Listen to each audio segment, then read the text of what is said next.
Okay, we are live now. All right, good afternoon. I'm Delegate Michael Jackson, today's presiding chair. I'm joined by my co-chair, Senator Greg Zucker, and we are conducting our spending affordability decision-making session. One, I'd like to thank everyone for making time out today to join, and two, for the members in the House and the Senate. We have important business before us. Today, we're joined by a who's who, but I'll mention a few folks. My speaker, Speaker Adrian Jones, the President of the Senate, Bill Ferguson.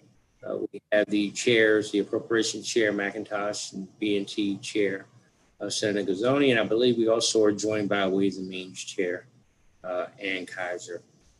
Before we get started, I think I will turn it over to my Senate co-chair to see if he has a few comments before we introduce DLS. Thank you very much, Mr. Chairman, and congrats on your first presiding decision meeting. I just wanted to take this opportunity to also welcome the new Senate Minority Leader, Brian Simon-Air. Good to see him, and I'm particularly happy that he's going to vote every single way we recommend today. So thank you in advance, Senator Simon-Air. But in all seriousness, great to see you, and that's all I have, Mr. Chairman. Thank you very much. Sorry for not introducing Minority House Chair,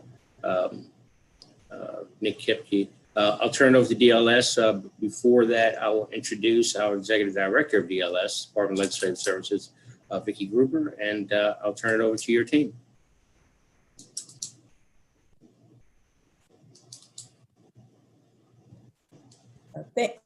Thank you, Chair. Thank you, Chairman Jackson. I'll turn it over to the head of our budget team, Dave Romans, and he'll take over the presentation. Good to see you all. Thank you. Thank you. So I think Maureen is going to share the screen here so you can see the document. We have a couple of charts to show you first, just to give you a sense of where we are fiscally at this point, and then we'll walk you through the draft report and you can discuss the recommendations. I'm sorry, can you give me just like another 2 minutes to put this together? For the last minute change, it's just taking a little bit longer to put together.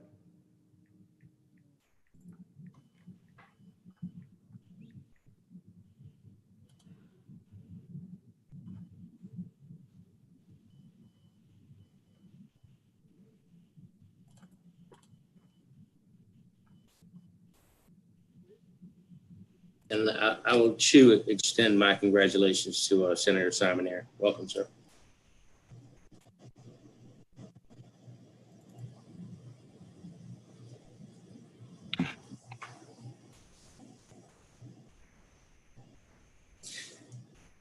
Also, members, my senator, the Senate President Emeritus, Senator Miller, has joined us as well.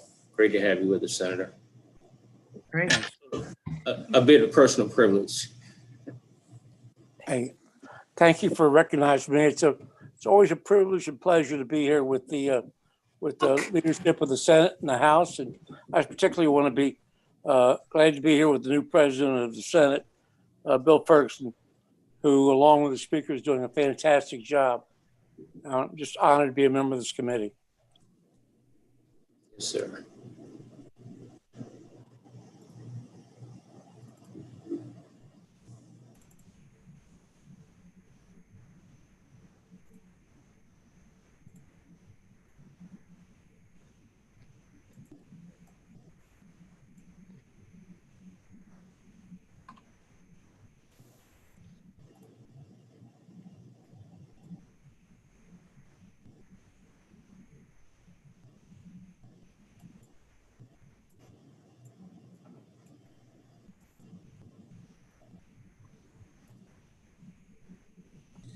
And for staff, we have a couple of members who are supposed to be on are having problems dialing in. I'm not sure if they're in the queue or.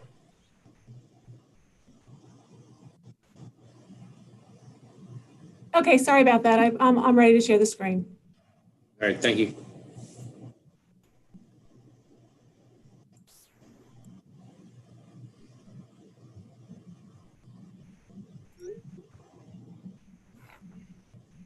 So are we good? We are not. Okay, let's try this one more time.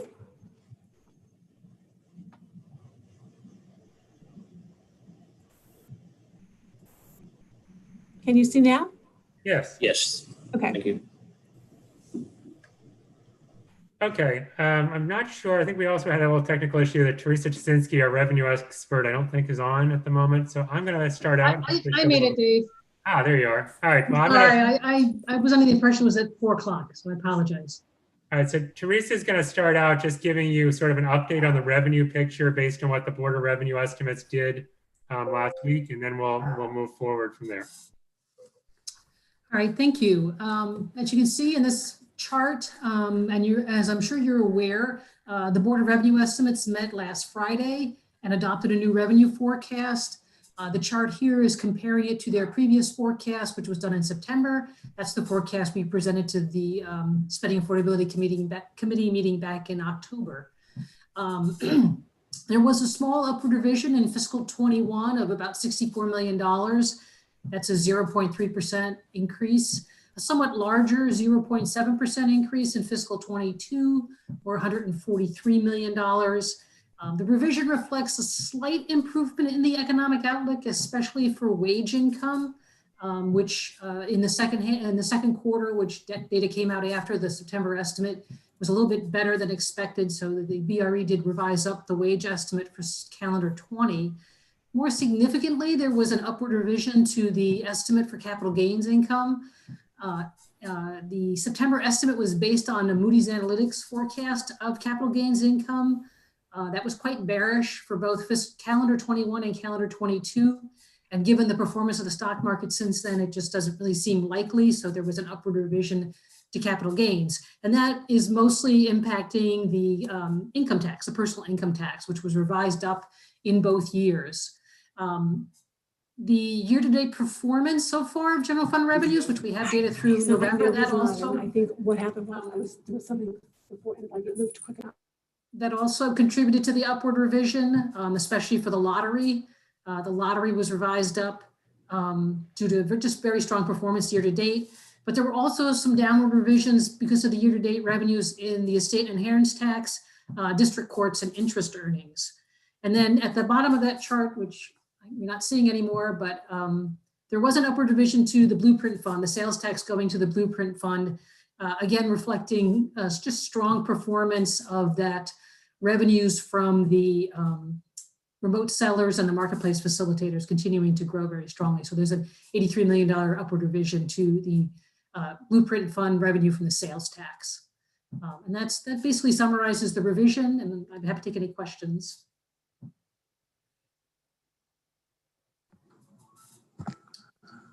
This is Jim Rosapap, Mr. Chairman.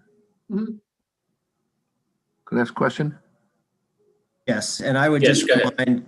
remind committee members, if it wasn't set up front, if anyone has a question, if you want to utilize the raise hand feature, but Senator, but please sorry. go ahead. I just want to clarify the assumptions for the 21 and 22. To what extent does it assume any, or if any, how big additional federal aid in calendar 21 and calendar 22? It actually doesn't assume any additional federal aid. The estimate was based, as it had been in September, on the economic forecast from one of our private consulting companies, IHS Markit. They did this forecast, keep in mind, in early November. And at the time, the prospects for additional federal assistance seemed very limited or unlikely. That's obviously changed just in the past 6 weeks or so. So they took out of their baseline forecast any additional fiscal stimulus in calendar 21 or 22. And the BRE piggybacked on their forecast. So as of now, this forecast here in December does not assume any additional unemployment insurance benefits or PPP program or any of that at this point. Thank you. Thank you, Mr. Chairman. Thank you. You're welcome. Seeing no other hands raised. David?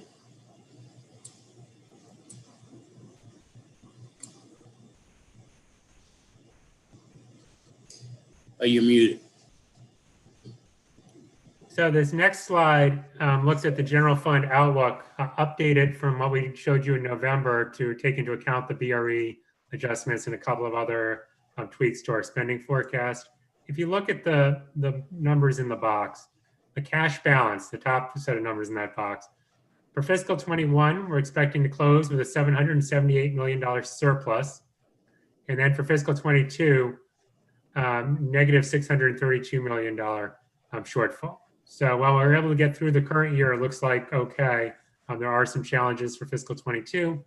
The structural, you can see for fiscal 21, right below there is negative about almost 650 million in 21 and a little over 800 million in 22. This forecast here assumes 6% in the rainy day fund. Each 1% in the rainy day fund is worth about $200 million.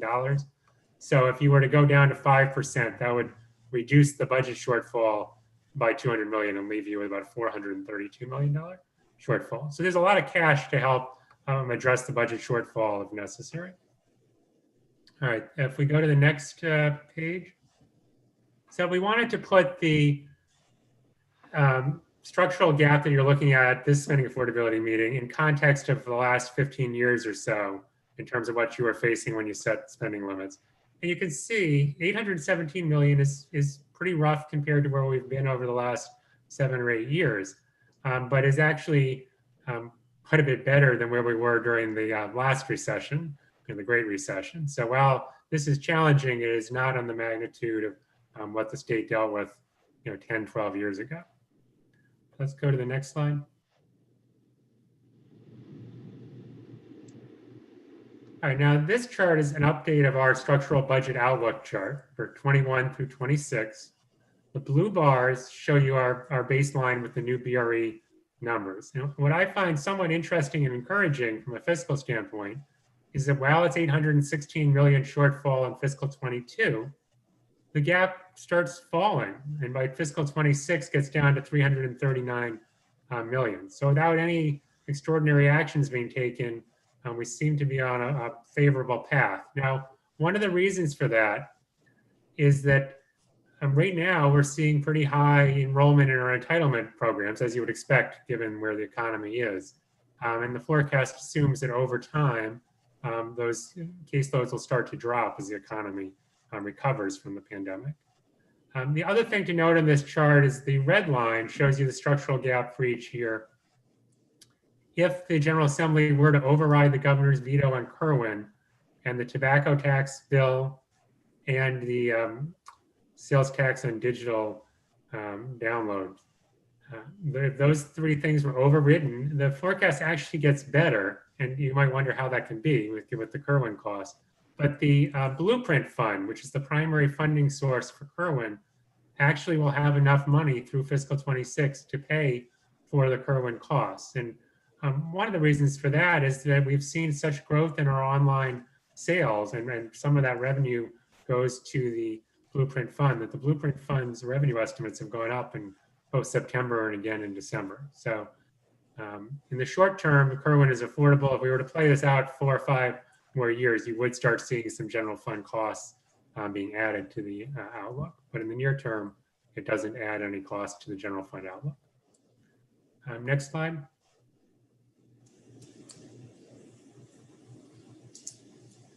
All right, so now we turn to the sort of recommendation section of the Spending Affordability Committee report. As is traditional, the first recommendation relates to the spending limit. The suggestion here in the draft is that you set a limit around the structural goal, trying to make some progress in reducing it, although certainly you don't have the same pressures that you've had in some recent years when you had massive structural gaps projected in the out years. So I'll leave it to the committee to discuss how you might want to proceed on that. Mr. Chairman, I would recommend, just given where we are right now, that we would set the limit at no more than 700 million for a structural balance, and that should hopefully give us a good path forward, and I'd move on 700 million. I'll second. We have a second by Delegate Chair McIntosh. Yes. Do we have any objections to that amount? Anyone?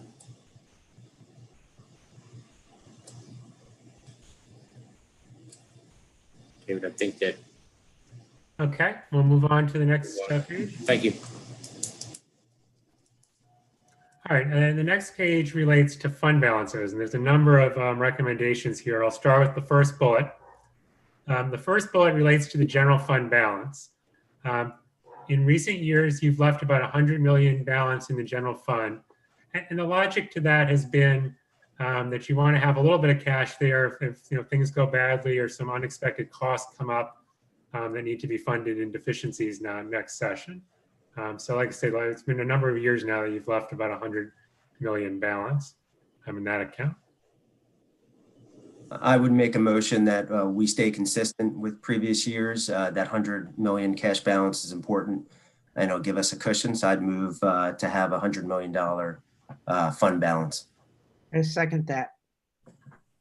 Motion's been made and second. Any further from anyone? Anyone opposed to the $100 million? All right, David. Okay, the second bullet relates to the rainy day fund. So if you're at 5% in the rainy day fund, you'd be leaving essentially $1 billion in the fund. Now, in recent years, you have gone to 6%, with part of the logic being you wanted to have some money there that you could use if we hit a bump in the road. And that policy proved quite helpful this year, as the governor actually has used that extra money in the rainy day fund to fund his economic relief initiative. Obviously, though, we're in a different posture now. Now you're in the middle of a recession. So whether you want to go to 6 or whether you want to come back down to 5, it's sort of an open question. The rest of the language here just sort of speaks to that, if things get worse, you might need to go into the rainy day fund, but that the goal would be to replenish it very quickly if that contingency happens. So I think the question is what percentage you want to leave in the rainy day fund. I'd make a motion that we leave it the 1 billion to make sure that we reflect a rainy day fund balance of 5%. Second. It's been a motion made and second. Any further? Any opposition to that? All right, thank you, David. The third bullet just speaks to allocating any federal stimulus that might come along and sort of indicates it should be prioritized to one-time expenses targeting pandemic response and recovery efforts. I would move adoption of that narrative. Second. Motion is made and second. Any discussion? Any opposition? Thank you. Okay. I think there might be a thought you want to eliminate the last line there, since it seems kind of redundant with the second bullet, starting with comma, along with the replenishment of the rainy day fund. Agreed. So moved. And then that final text there below the bullets just speaks to that if we do get federal stimulus, that the General Assembly would like the governor to bring that money in through the budget process, so you get a chance to review and comment on it during the session. And my understanding for that is it just brings extra transparency and inclusiveness to the process. Is that correct? That's the goal, certainly. Great. Yeah, I'd make a motion to adopt the language. And I second that. Thank you. David, okay, let's move on to the next page. All right, the next section here relates to the capital budget, and maybe one of the more significant items, the general obligation debt. Capital Debt Affordability Committee met earlier in the fall and set a limit of $1.095 billion, which is exactly the same as last year. Now, last year when the Spending Affordability Committee met, you had adopted a policy of increasing that amount by 1% each year. So under that approach, you would add 10 million to what the CDAC did and be at $1.105 billion. But again, it's there's a number of ways you can go. So I think the first question is whether what number you want to go with. I would make a motion to concur with your analysis and recommend the authorization of $1.105 billion of new GO bonds, general obligation bonds, for the 2021 session. I second that. motion's been made and second. Any discussion, any opposition? If- All right, and the other little X percent there that's highlighted in yellow is just whether you want to continue that policy of 1% growth for the out years, which is consistent with what you've done probably the last 5 or 6 years as a committee. Yeah, I'd move to stay consistent and limit it to 1%, no more than 1% growth. Second. Motion's made in second. No opposition, David. Okay. Higher education debt, Capital Debt Affordability Committee has recommended 30 million in new academic revenue bonds for the University System of Maryland. As I understand it, the university was supportive of that number. We have it in here as sort of the suggestion is usually, the Spending Affordability Committee adopts whatever USM and the CDAC have agreed to. Yeah, I would move to concur with the recommendation set forth by the Capital Debt Affordability Committee that 30 million in new academic revenue bonds may be authorized for the 2021 session for USM. Second that motion. Motion made and seconded. Seeing no opposition or further, David. Okay, I have one more page to go. Let's go on to personnel. All right, you frequently make recommendations related to state employment. The bold language, and none of this is binding, but first it starts out just expressing your or praising state employees for their efforts during the pandemic. And then sort of highlights that you believe that every state position is critical at this point, given that we've reduced state positions over the years, and we should be trying to fill the positions. And then it really highlights that particular areas of concern in responding to the pandemic are making sure we have adequate staff in public health, public safety, in the unemployment insurance processing area, and in direct care nursing positions in state facilities.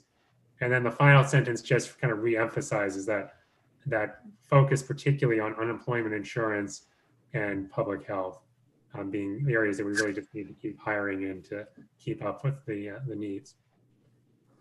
Thank you very much. I don't think we could say enough about the hard work that our state employees have put in and has made a difference during this public health crisis.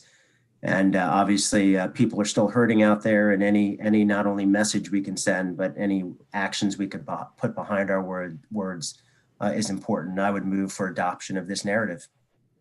I second that. And I would like to add that I agree with my counterpart in the Senate that, there were times during this pandemic where I felt like I was on the front lines. I wasn't. The state workers were on the front lines, and they were the ones taking our calls about unemployment insurance, about food, about health, about safety, and they have done a tremendous job for us.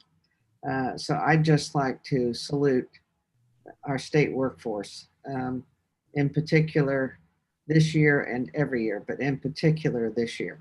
Thank you. And I'd like to thank you both, and also like to add, I think on behalf of this entire committee, we all appreciate the work that our state employees continue to do because we're still in the realm of the unknown. And so anything we can do going forward and every effort that we've been making during this interesting interim session regarding this pandemic, we're committed to continue to do that. So I appreciate your motion and your second. And seeing nothing further, thank you, David. Thank you. That's all we had. And we look forward to working with you all during session. All right. Thank you all very much. And again, thanks to all the members for joining us today and the public for joining us as well. Wishing everyone a very safe and healthy holiday season with your family and your colleagues. Mr. Chairman, if you'd like to take the final words, I appreciate it. You said it all, Mr. Chair. Everyone have a healthy and safe holiday season. All right. Thank you all for joining us. Happy holidays. Happy holidays, everybody. Thank you.